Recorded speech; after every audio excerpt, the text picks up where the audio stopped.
Bonjour bien-aimés. Comme nous le constatons, le Seigneur est déjà là. Et nous voulons demeurer juste avec lui. Je vais chanter ce cantique pour commencer. C'est multimédia là, nous allons commencer. Moment si doux de l'âme, prière au Dieu, m'élevant jusqu'à lui, se révéla moi comme un Père, comme un Sauveur, comme un appui. Oh oui, je t'ai béni, je te désire qu'avec ardeur, car déjà souvent dans la vie tu m'as sauvé du tentateur. Car déjà souvent dans la vie tu m'as sauvé du tentateur. C'est toi, doux moment de prière qui me transporte jusqu'aux cieux. Jésus, mon ami, mon frère, lui-même me présente mes vœux. Déjà souvent dans la tristesse, tu fus ma force et mon espoir. Pour qui te cherche sans cesse, jamais il n'est de ciel trop noir. Pour qui te cherche sans cesse, jamais il n'est de ciel trop noir. Doux moment de cette heure sainte au-dessus les ailes de la foi, mon cœur s'élève sans contrainte, journée saurait vivre sans toi. Sois donc toujours toute ma joie, tout mon refuge et mon secours, et que jamais Dieu ne me voie passer sans toi l'un de mes jours, et que jamais Dieu ne me voie passer sans toi l'un de mes jours. Amen. Ce matin, nous allons parler de la puissance de la prière. Non, plutôt puissance par la prière. Puissance par la prière. Le texte que nous allons lire se trouve dans le livre d'Éphésiens, l'épître de Paul aux Éphésiens, le chapitre 6, Éphésiens chapitre 6. Nous allons lire du verset 10 au verset 20. C'est un texte que nous connaissons tous très bien. Voilà ce qui est écrit dans l'épître de Paul aux Éphésiens, chapitre 6, du verset 10 au verset 20. Enfin, mes frères et sœurs, fortifiez-vous dans le Seigneur et dans sa force toute puissante. Revêtez-vous de toutes les armes de Dieu afin de pouvoir tenir ferme contre les manœuvres du diable. En effet, ce n'est pas contre l'homme que nous avons à lutter, mais contre les puissances, contre les autorités, contre les souverains de ce monde de ténèbres, contre les esprits du mal dans les lieux célestes.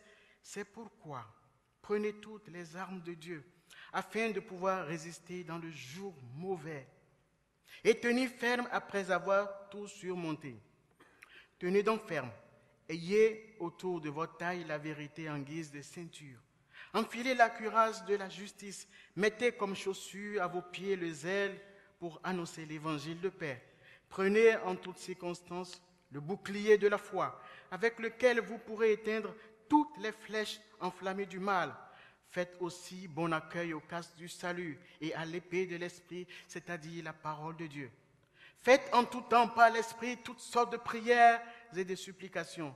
Veillez à cela avec une entière persévérance et en priant pour tous les saints. Priez pour moi, afin que lorsque j'ouvre la bouche, la parole me soit donnée pour faire connaître avec assurance le mystère de l'Évangile. C'est pour lui que je suis ambassadeur dans les chaînes. Priez que j'en parle avec assurance comme je dois le faire. Amen. Ça, nous sommes en train de voir les derniers mots que Paul écrit donc, dans cette épître aux Éphésiens, les presque derniers mots, avant la salutation habituelle qu'il fait chaque fois qu'il écrit. Et il finit son message en parlant des réalités spirituelles, des combats auxquels les chrétiens d'Éphèse font face, mais aussi les combats auxquels tous les chrétiens du monde entier font face. Et il est important de rappeler ces choses-là. Paul commence ces mots par une exhortation, un encouragement. Il donne même un ordre, puisque les mots, les verbes qu'il utilise, c'est des verbes qui sont à l'impératif. Il donne des ordres. Et quelqu'un dit que ce ne sont pas des suggestions qu'il fait ici. Il ne dit pas, s'il vous plaît, je vous suggère, est-ce que vous voudrez bien? Non, les mots vont se suivre, les verbes vont se suivre, et les modes qu'il utilise disent tout de l'importance du message qu'il donne. Il dit, fortifiez-vous dans le Seigneur, fortifiez-vous. Bien sûr, parce que nous sommes faibles, nous sommes d'une grande faiblesse, nous sommes tellement faibles. Si nous ne savons pas que, et si nous ne prenons pas conscience de nos faiblesses, alors nous ne pourrons pas vraiment avancer. Nous sommes profondément faibles. Nous sommes si faibles. Nous sommes profondément faibles. C'est pour ça que le Seigneur lui-même va dire que sans moi, vous ne pourrez rien. Et justement, Paul nous dit, fortifiez-vous dans le Seigneur. Nous sommes faibles, mais il y a quelqu'un qui est fort. Et lui, c'est le Seigneur. Et il nous encourage à nous fortifier dans le Seigneur. Dans le deuxième verbe qu'il va utiliser au verset 11, il va dire encore, revêtez-vous, toujours. Ce n'est pas une suggestion. Quelqu'un a écrit que Dieu n'a pas donné les 10 commandements au Sinaï. Il n'a pas fait 10 suggestions, mais c'est plutôt 10 commandements, j'allais dire. Il n'a pas dit, s'il vous plaît, bon, respectez ceci. Il n'a pas dit ça. Il dit, voilà mes commandements. Et ici, c'est aussi des commandements que Dieu nous donne. Il dit, revêtez-vous. C'est un ordre. En fait, celui qui ne le fait pas a péché, parce qu'il a désobéi à l'ordre du Seigneur. Il dit, revêtez-vous. Revêtez-vous de toutes les âmes de Dieu. De toutes les âmes de Dieu. Et pourquoi? Afin de tenir ferme contre toutes les manœuvres du diable. Qui connaît les manœuvres du diable? Personne. Personne d'entre nous ne connaît les manœuvres du diable. Personne d'entre nous ne sait ce que le diable a préparé pour nous, dans 2 heures, dans 24 heures, dans 6 jours, dans 1 an. Personne ne sait ce à quoi le diable travaille. Mais le Seigneur, il sait à quoi le diable travaille. Alors, il nous dit, Revêtez-vous de toutes les armes de Dieu afin de tenir ferme contre les manœuvres du diable. Il dit, c'est pourquoi. Et pourquoi nous devons prendre toutes les armes qu'il donne? Il dit, afin de pouvoir tenir ferme. Et de pouvoir tenir ferme contre quoi? Contre qui? Contre des êtres qui ne sont pas faits de chair et de sang, mais contre des puissances spirituelles. Alors le mot est bien utilisé. Ce sont des puissances spirituelles, des puissances, des autorités, des souverains du monde des ténèbres, des esprits du mal dans ce monde des ténèbres. Et c'est pour ça, Paul, il demande encore, prenez toutes les armes de Dieu. Et les armes qu'il a citées, nous les connaissons. Nous avons en entendu souvent parler. Il a parlé de la vérité. Nous devons nous revêtir de vérité. Il dit c'est une âme. Paul dit que c'est une âme puissante. Prenez la vérité comme ceinture. Prenez la justice comme une cuirasse entière pour nous couvrir. Il nous demande de prendre, oui, les chaussures comme étant le zèle pour l'annoncer l'évangile de paix. Il nous demande de prendre le bouclier de la foi. Et là, il dit en toutes circonstances. En toutes circonstances. Autrement dit, il dit, cette âme-là, elle ne doit jamais nous manquer. Nous devons l'avoir avec nous continuellement. Le bouclier de la foi. Afin de faire quoi? Afin de faire échec à toutes les flèches enflammées du malin. Il dit, prenez le casque du salut. Prenez l'esprit, l'épée de l'esprit, qui est la parole de Dieu. Cette parole de Dieu proclamée. Ce n'est pas la parole de Dieu qu'on essaie de voir. Et qu'est-ce que le Seigneur a dit? C'est une parole connue. C'est une parole prononcée. C'est une parole utilisée comme arme. Comme exactement le Seigneur, quand l'ennemi l'a attaqué, lorsque l'ennemi l'a tenté au désert, le Seigneur a dit, il est écrit. C'est de ça que le Seigneur parle. Et je viens maintenant au verset 18. Il dit, faites en tout temps. Et c'est là, moi, mon sujet ce matin. Faites en tout temps par l'Esprit toutes sortes de prières. Toutes sortes de prières. Nous parlons beaucoup de ces âmes, de premières âmes que nous avons. Effectivement, la dernière âme qu'il utilise, puisque c'est une âme, c'est-à-dire la prière est une âme, la dernière âme que Paul cite ici, elle a des caractéristiques particulières. Premièrement, c'est l'âme qu'il demande d'utiliser en tout temps. Il dit en tout temps. En tout temps. Il dit faites des prières pour tout le monde. Pour tout le monde. Pour tous les saints. Pour tous les sujets. Faites toutes sortes de prières et de supplications. Il dit faites en tout temps par l'Esprit toutes sortes de prières et de supplications. Veillez à cela avec une entière persévérance. Veillez à cela avec une entière persévérance. Priez pour moi afin que lorsque moi, Paul, apôtre, choisi par le Seigneur Jésus, à qui le Seigneur Jésus est apparu, qui a reçu la grâce, qui a été fait ministre pour les nations, qui a été oint de façon puissante, afin que moi, Paul, lorsque j'ouvre la bouche, la parole me soit donnée pour faire connaître avec assurance le mystère de l'Évangile. Ici, Paul montre sa dépendance vis-à-vis de la prière. Au fait, là, vous voyez, il quémande même. Il quémande. Il se met en position de quémandeur. Il dit, je vous supplie, pardon, priez pour moi. Je vous en supplie. Priez pour moi afin que je puisse exercer mon ministère. Il dit, c'est pour cela que je suis ambassadeur dans la chaîne. Priez pour que j'en parle avec assurance, comme je dois en parler. Comme je dois en parler. Déjà, nous nous rappelons que le dimanche passé, nous avons vu l'importance des ministères de la parole dans l'Église. Les 5 ministères fondamentaux de l'Église, dont le pasteur Camille nous a parlé le dimanche passé. On a vu l'importance de ces ministères de la parole. En fait, ces ministères de la parole influencent tous les autres ministères dans l'Église. Si les ministères de la parole ne sont pas développés dans une Église, cette Église est foutue. Rien ne peut se faire et rien ne peut se construire.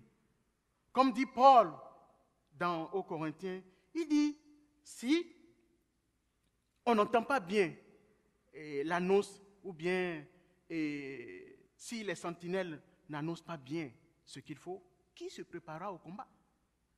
Personne. Il faut que chacun joue son rôle. Il faut que les sentinelles jouent leur rôle. Il faut qu'ils avertissent, il faut qu'ils touchent.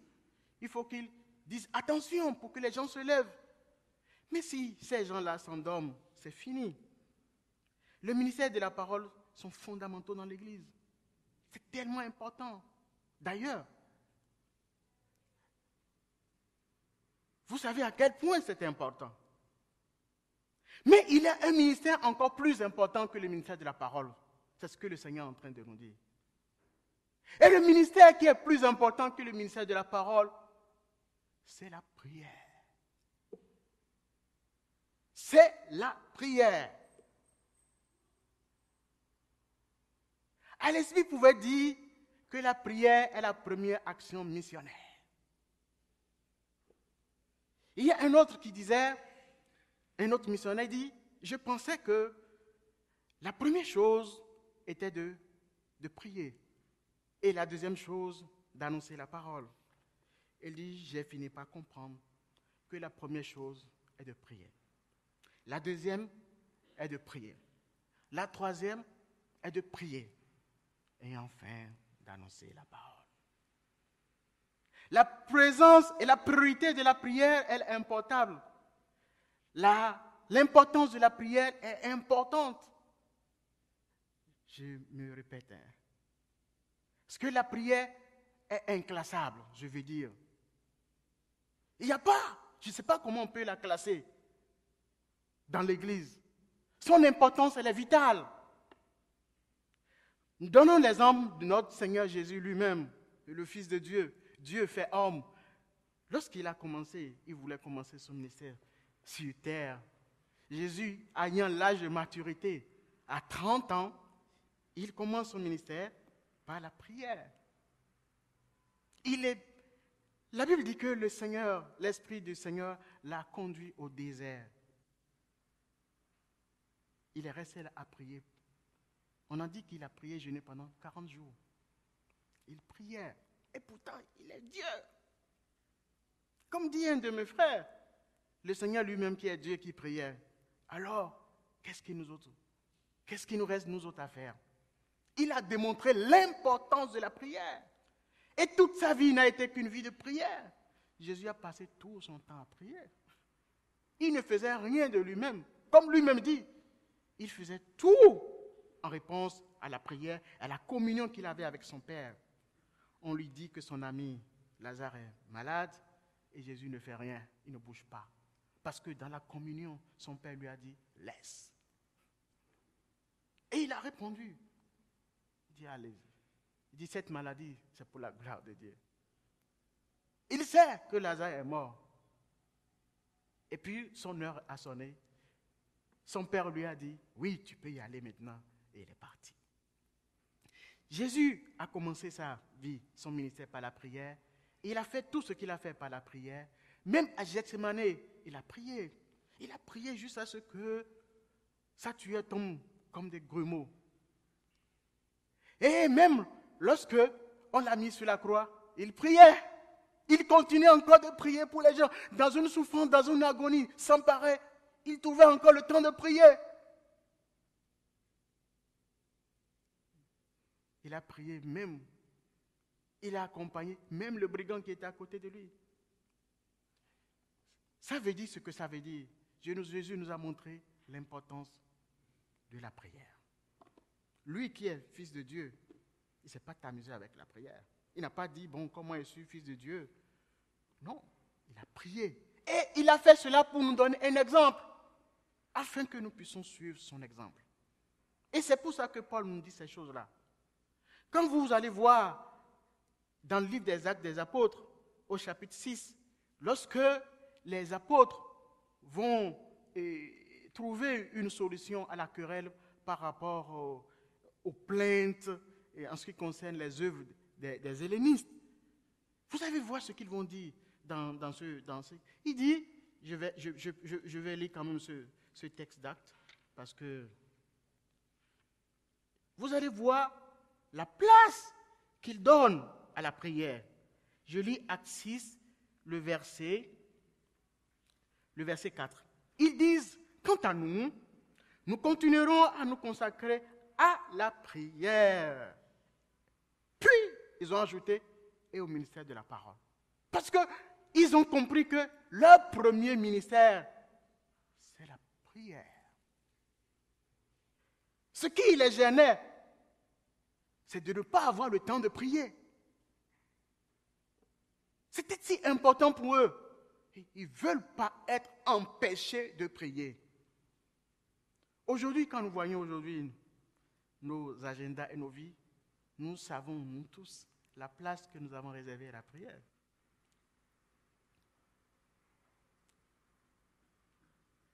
Oui, la prière ne nous prépare pas pour le plus grand travail. Le plus grand travail du chrétien, c'est la prière. C'est de prier. Dieu veut que nous prions. Dieu veut que nous puissions demeurer dans la prière. Et c'est en étant des hommes et des femmes de prière que nous allons accomplir la volonté de Dieu. Nous ne pourrons jamais accomplir la volonté de Dieu par nos forces. C'est impossible. Mon frère, tu veux quelque chose, tu cherches des réponses auprès de Dieu, prie. Il n'y a pas d'autre secret. Tu veux, ma soeur, que tes enfants te convertissent. Tu es triste. Ils ne choisissent pas le chemin de la vérité. Qu'est-ce que tu peux faire? Tu ne peux faire qu'une seule chose. Fléchir le genou devant celui qui fait toute chose. Nous avons négligé la puissance de la prière. La prière a une puissance inégalée et inégalable. Par la prière, nous pouvons tout accomplir. Je dis bien tout accomplir. Et quand je dis tout, je dis vraiment tout. Mais la vraie question, est-ce qu'il y a encore des hommes et des femmes qui veulent prier?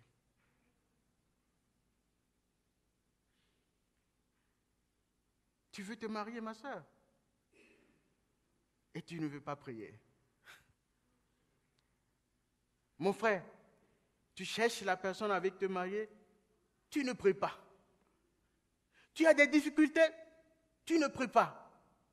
Tu penses que c'est en restant les bras croisés que tes problèmes vont se résoudre.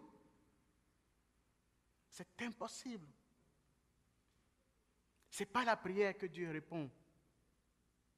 Dieu ne répond qu'à la prière.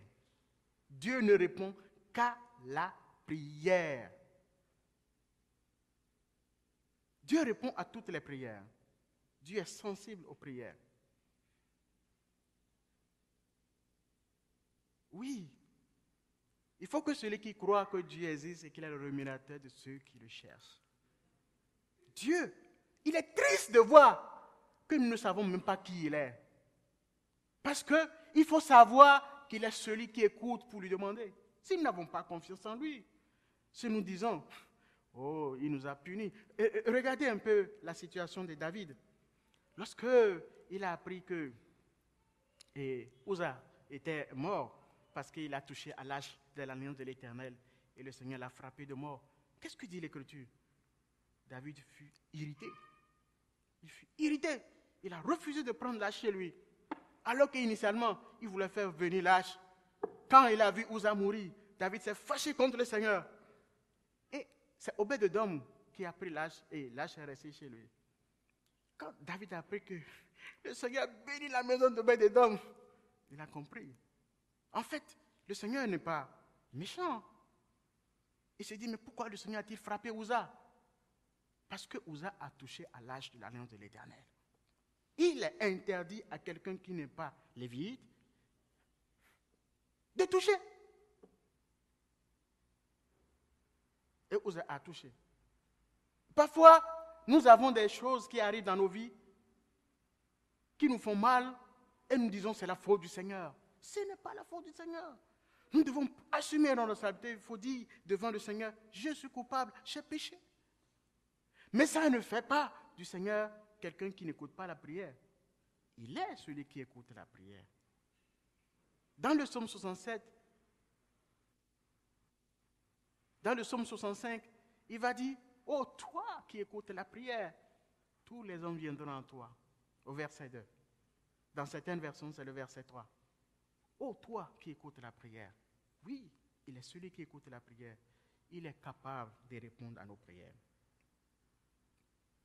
Et je vais vous donner, on va donner un exemple ici, d'un homme quand même qui était comme nous, hein. Il est semblable à nous, il a ses faiblesses comme nous, mais il a marché dans une vie de prière. Je vais parler de Daniel. Nous allons lire Daniel chapitre 10, du verset 11 au verset 21. Ça nous donne une idée un peu de qui était Daniel et aussi de ce que le Seigneur veut que nous soyons. Parce que cette fois-ci, on va dire non, ce n'est pas le Seigneur Jésus, c'est un homme comme nous, c'est juste Daniel. Je lis Daniel chapitre 10 du verset 11 au verset 21. Voilà ce qui est écrit. Puis l'homme m'a dit, Daniel, homme considéré comme précieux, sois attentif aux paroles que je vais te dire et tiens-toi debout là où tu es. En effet, j'ai été maintenant envoyé vers toi.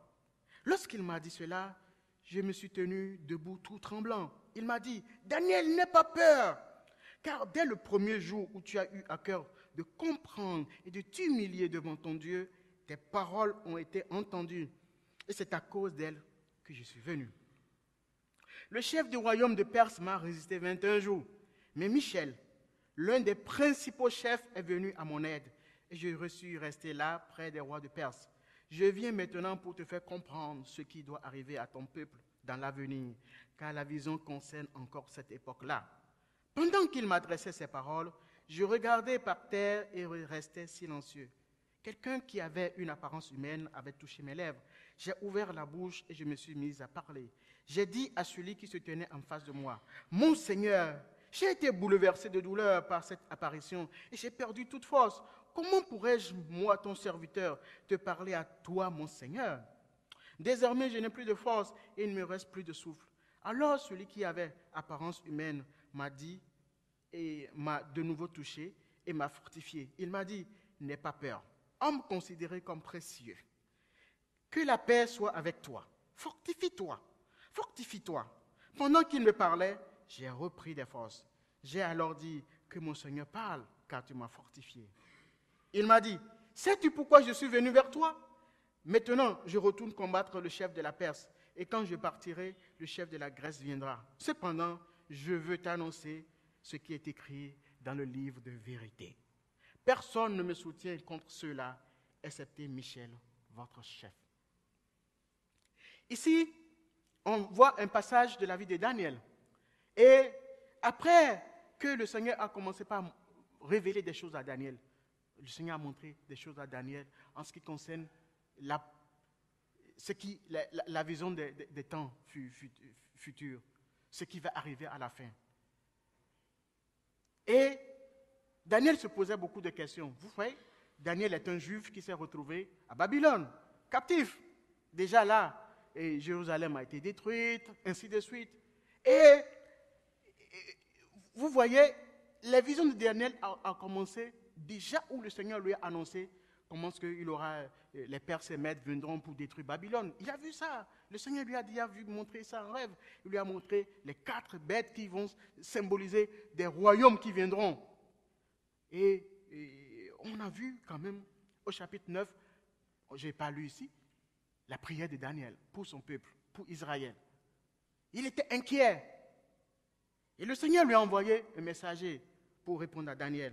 Et c'est ça que nous avons lu. Il dit Daniel, homme considéré comme précieux. Il va le dire deux fois. Hein. Homme considéré comme précieux. Un homme considéré comme précieux. Parce que Daniel était un homme de prière.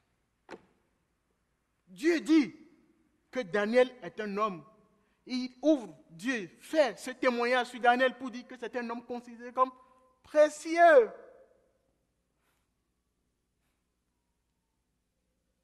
Que le Seigneur nous donne aussi d'être considérés aussi comme ça.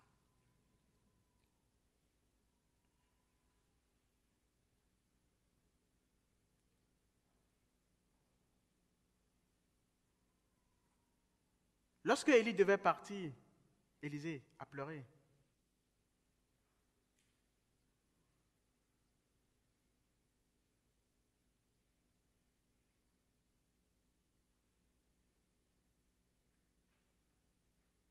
Lorsque Élisée devait partir, le roi d'Israël, il a pleuré. Vous savez ce qu'il a dit? Il dit, mon père. C'est profond ce qu'il a dit. Chars et cavalerie d'Israël. Il est en train de perdre un grand soutien. Il dit, tu es le char. C'est toi le char et la cavalerie d'Israël. C'est parce que toi tu es là que moi je suis tranquille sur mon trône. Il ne compte pas sur son armée, mais plutôt sur le prophète. C'était des hommes précieux, c'est des hommes importants. Lorsqu'ils bougent, il y a beaucoup de choses qui bougent. Et la grâce que ces hommes ont du fait qu'ils sont des hommes de prière. Anne était une femme de prière. Anne a prié Dieu et Dieu lui a donné un fils. Et son fils Samuel, vous savez le rôle qu'il a joué, l'importance de Samuel. Samuel qui a présenté David, David qui était de la lignée du Shilo. Le Seigneur nous demande d'être des hommes de prière. On a vu le combat dont on nous a parlé dans le livre de Daniel. Daniel, il persévérait dans la prière.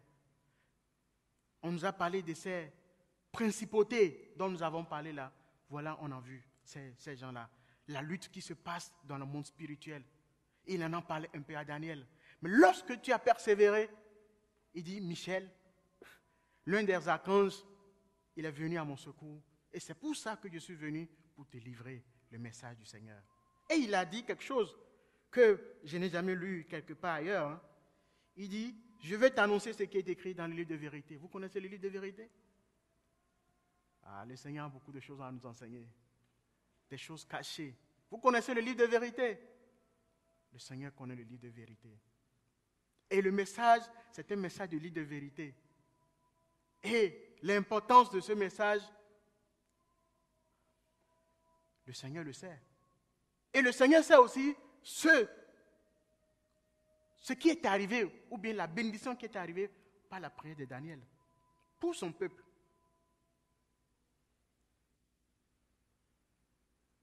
Je vais finir avec l'exemple des frères moraves. Vous savez, les frères moraves, c'est un groupe, c'est une petite communauté de chrétiens moraves. Donc, ils sont de l'actuelle République tchèque. Donc, c'est des disciples de Jean Hus, le pré-réformateur. Et à cause de la persécution, ils se sont dispersés et ils sont partis en Saxe, où ils ont été sous la protection du comte Zinzendorf. Le comte Zinzendorf, je veux vous parler de lui parce que ce qu'il a fait avec les frères moraves, le 27 août, donc 1727, ils étaient une petite communauté fuyant. Le comte Zinzendorf n'avait que 27 ans. Il n'avait que 27 ans. Et ils ont déclenché ce jour, le 27 août 1727, c'est une date qu'il faut retenir dans l'histoire.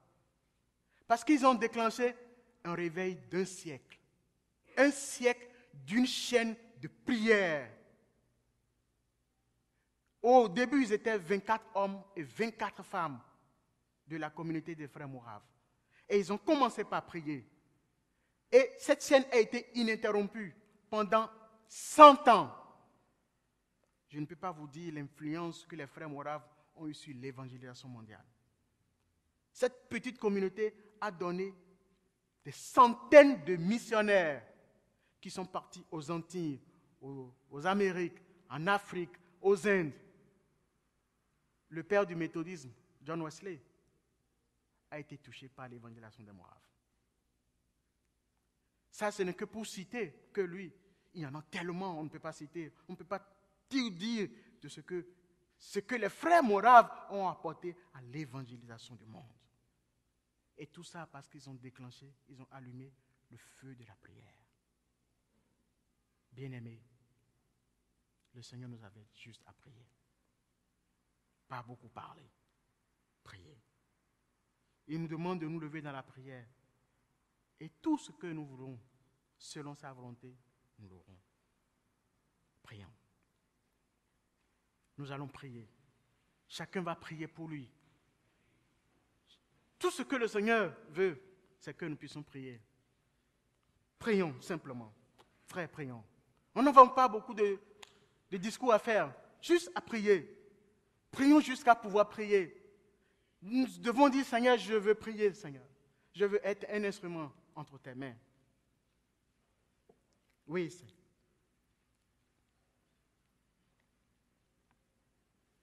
Moment si doux de la prière, ô Dieu, élevant jusqu'à lui, se révéla moi comme un Père, comme un Sauveur, comme un appui.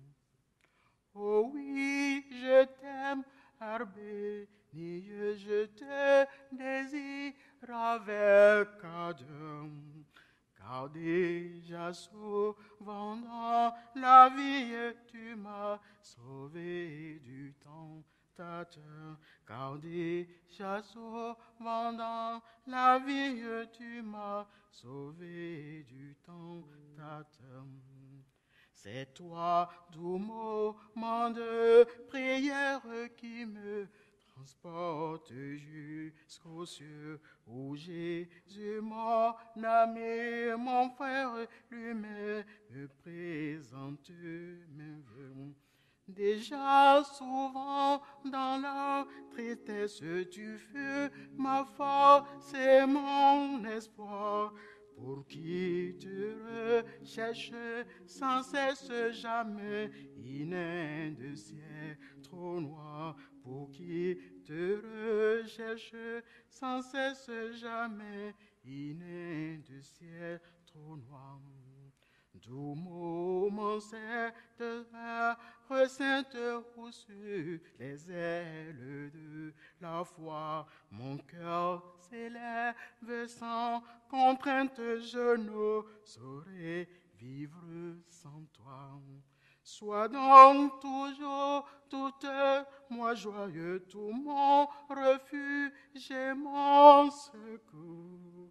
Et que jamais Dieu ne me voie passer sans toi l'un de mes jours. Et que jamais Dieu ne me voie passer sans toi l'un de mes jours.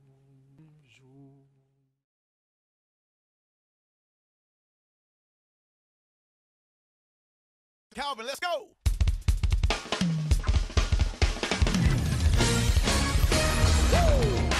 Yeah, this song right here